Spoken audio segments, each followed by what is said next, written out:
Morning. Welcome to you. What's the latest information that the government has? Can you confirm that Assad is gone?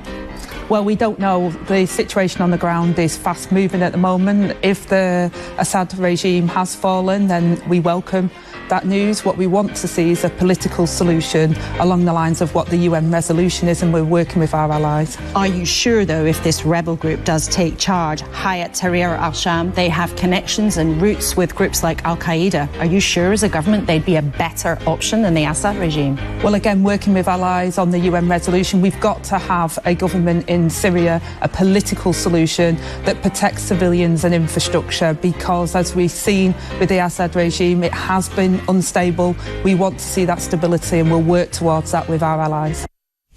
Bloody da. I mean, what the hell is that all about? What all she's doing there, she's being drilled by the... Something extraordinary is happening, so you need to stick around, because we're diving deep into one of the most explosive stories in British politics right now. Labour is under fire, and democracy itself might be at stake. You don't want to miss this firestorm. Angela Ray thought she could get away with it because she believed no one would notice. But now the Chief Justice has struck back and the truth is out. Labour's dirty little secret has been exposed for the world to see. We've achieved so far. We've taken the hammer to business as usual in Whitehall, and within days of getting a government, Labour secretaries of state were giving up newly won powers for the sake of our towns and cities, with the Prime Minister leading the charge. It's not been comfortable, but it wasn't supposed to be. After all, we were undergoing a generational power shift from Whitehall to the Town Hall. We're putting support for business at the heart of this, with Growth Hub funding rolled into integrated settlements, an office for investment working with mayors to develop funding opportunities, and working with mayors to develop regional innovation funding. In just 6 short months, we're on track to complete the devolution in the north. This means decisions for the north will be made by the north, so that northerners will no longer be dictated to from Whitehall. The scandal is bigger than anyone could have imagined, and it's sending shockwaves through the entire political establishment. The plan was simple: rig the system, silence the Reform UK party and consolidate power. But what happens when a government crosses the line? What happens when democracy itself is under attack? The ruling is in, and it's devastating news for Angela Rayner. This scandal isn't just another political controversy, it's a bombshell that could bring Labour to its knees. The evidence is damning and the backlash is overwhelming. The fallout is that Rayner's political future is hanging by a thread. But how did we get here? How did one of Labour's most powerful figures end up at the centre of an election rigging scandal that threatens the very foundation of democracy? Let's break it down. The conspiracy unveiled Labour's shocking scheme to silence the opposition. For months there were whispers and rumours of behind-the-scenes political manoeuvring, unexplained procedural changes and a series of legal decisions that seemed oddly convenient for Labour.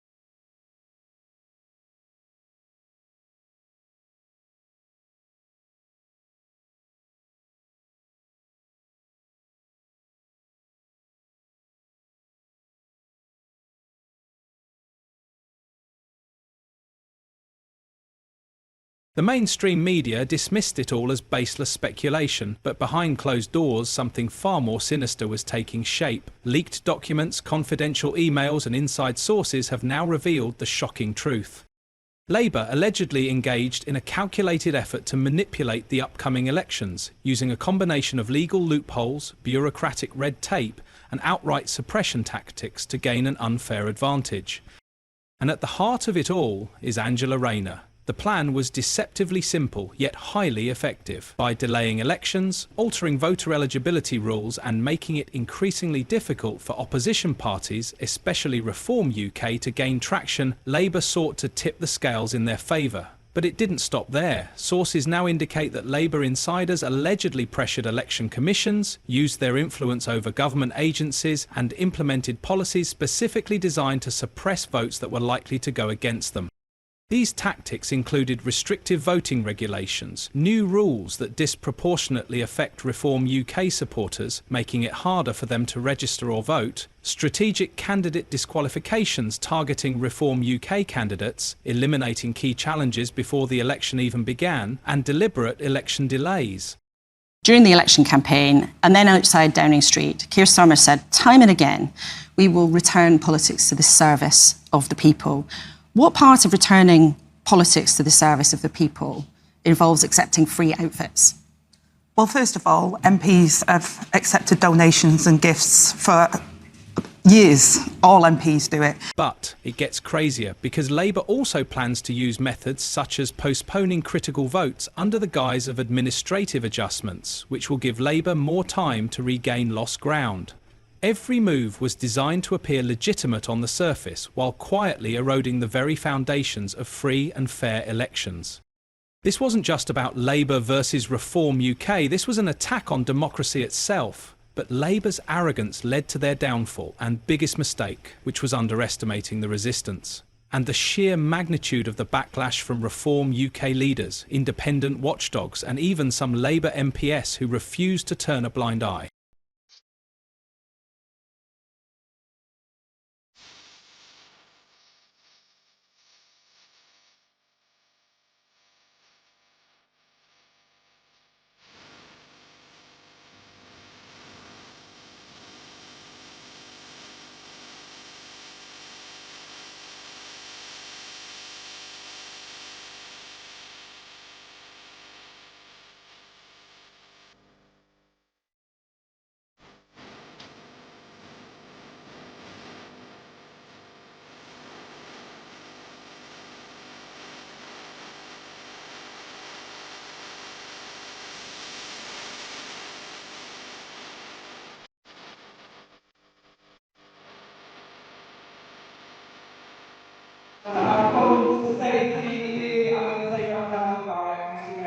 These people began pushing back. They demanded transparency, accountability, and most importantly, justice. As public outrage grew, the calls for an official investigation became impossible to ignore. As the pressure was mounting, the Chief Justice stepped in and a formal legal challenge was launched, which exposed the full extent of Labour's election interference. The courtroom battle that followed was something Rayner never saw coming. In a case that captivated the nation, lawyers meticulously dissected Labour's schemes, presenting undeniable evidence of voter suppression and illegal election meddling. It's not cuts. This is not austerity. Does it sound to you like austerity is making a return? Well, yes, because there are unprotected departments that we're looking at 1% to 2% cuts a year. Now, not NHS, not defence. That's a choice we're making, and we could make a different choice. Labour's defence was a desperate attempt to dismiss the claims as mere procedural adjustments, but the judges weren't buying it. The evidence was overwhelming, the intent was clear, and when the ruling finally came down, it was a devastating blow to Rayner and her allies. The verdict shook Westminster. The courtroom was silent as the Chief Justice prepared to deliver his ruling. On one side, Rayner's legal team sat stiffly, their expressions betraying their growing unease. On the other hand, Reform UK representatives and government watchdogs, who had fought tirelessly to expose the scandal, braced themselves for a decision that could change everything. And then it happened. In a scathing decision, the court declared that Labour's actions amounted to a direct assault on democratic integrity, condemning the attempt to manipulate the election process for political gain. The ruling was crystal clear. The election delays were politically motivated, the disqualifications were unjust and illegal, and the restrictive measures targeting opposition parties were part of a carefully orchestrated scheme to tip the scales in Labour's favour. This wasn't just a technicality, this was election interference at the highest levels of government. But the craziest part is that Deputy Chancellor Rayner was at the centre of it all. The court didn't hold back. They tore apart Labour's weak defence, exposing it for what it truly was, a desperate attempt to silence the opposition and cement Labour's grip on power. The consequences were immediate. The court ordered an immediate reversal of Labour's restrictive policies, forcing them to allow full, unrestricted participation in the upcoming elections. But that wasn't even the worst part for Rayner, because the ruling didn't just expose Labour's dirty tricks, it opened the floodgates for something far more serious. A criminal investigation. The fallout could see Angela Rayner face criminal charges, with the court confirming what many had suspected: outright election interference. So, calls for criminal investigations erupted overnight, as concerned Conservative and Reform UK leaders demanded that those responsible be held accountable. Since Angela Rayner was the mastermind behind these tactics, she was directly in the line of fire. The pressure was unbearable, and public outrage was immediate and overwhelming. This wasn't just another political scandal, it was an attack on democracy itself. And conference, I want to start off with my first thanks that are to the British people. You entrusted us with the task of change, and we will not forget it. You kept faith with us, and we will. Voters who had once trusted Labour were now questioning everything. Social media exploded with demands for Rayner's resignation, with hashtags like Rayner resign and Labour rigged dominating the online discourse. Even Labour's most loyal supporters found it difficult to defend what had happened. She said previously, when Boris Johnson was under investigation, he should resign. Should she?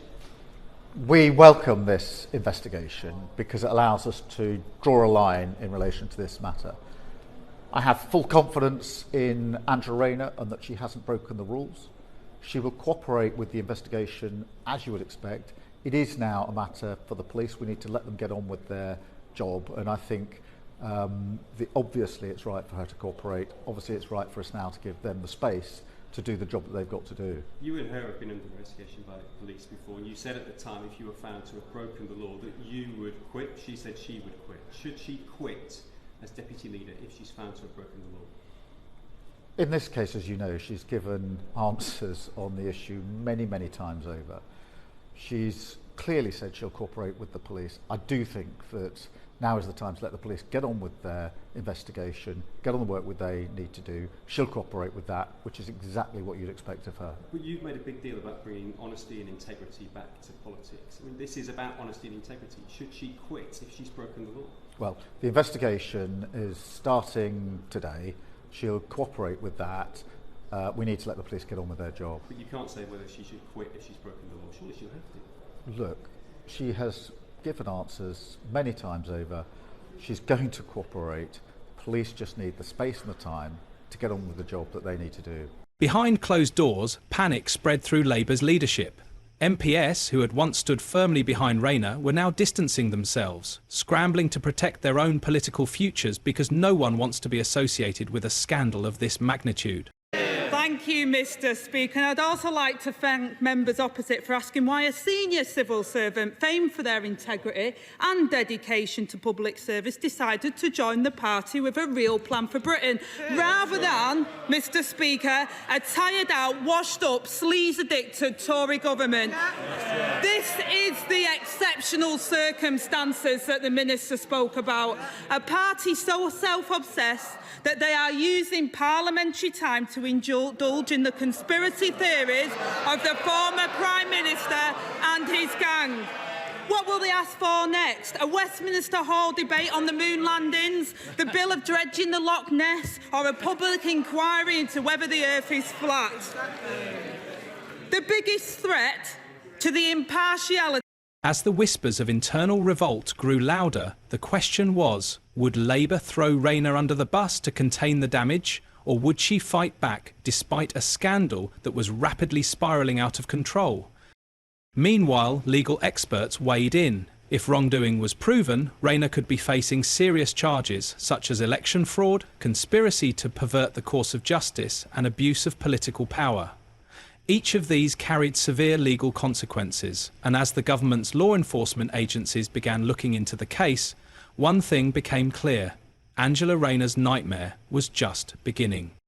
But more questions are begging for answers. For instance, will Angela Rayner survive? Has Labour's credibility been shattered? Has the party's carefully crafted image of fighting for fairness and democracy crumbled under the weight of its own corruption?